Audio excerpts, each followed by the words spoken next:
Okay, if you go by what I'm going to show you today and what I've shown you the last 3 weeks, you'll probably think that it's full-on winter in southern Alberta. And looking at this, I wouldn't blame you. Because, yes, it was snowing. It was cold. The wind was vicious.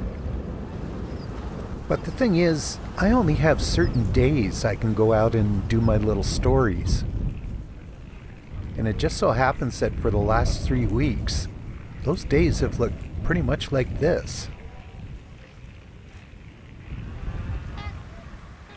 This past Tuesday, the wind came howling out of the northwest and pushing a band of snow in front of it. And I gotta admit, it was pretty miserable. The tundra and trumpeter swans, the ducks, the geese, they were all trying to find shelter against that miserable wind. Man, it was blowing hard. Gusts up to around 80 kilometers an hour. The wind was kicking up big waves here on Clear Lake, and then a bit further south on Big Keo Lake. The wind had nothing to slow it down, and it was pushing everything against that south shore.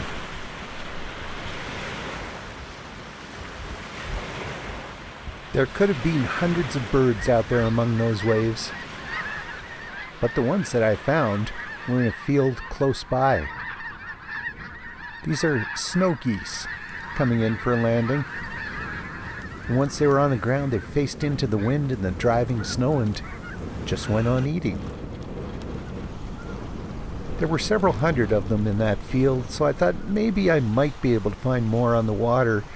But as I drove around the lake, the wind and the snow just obscured everything. Well, for a while anyway. As I sat in my truck watching the snow fall, suddenly little bands of bright sunlight started to show up on the water, and the waves began to slow down. Above me, the clouds were breaking up and that disk of the sun was starting to show through, and pretty quick. The storm was past. I still couldn't see any birds out in the water, but I thought, okay, maybe I'll go see what those snow geese on the other side are doing. And yes, they were there. And there were actually a lot more than I thought. Probably 1,000 birds. They came gliding in, wave after wave, sat, fed, and then took off again. All against a sky that was starting to turn blue. Yeah, that's southern Alberta weather. What you see in a moment is not always what you get.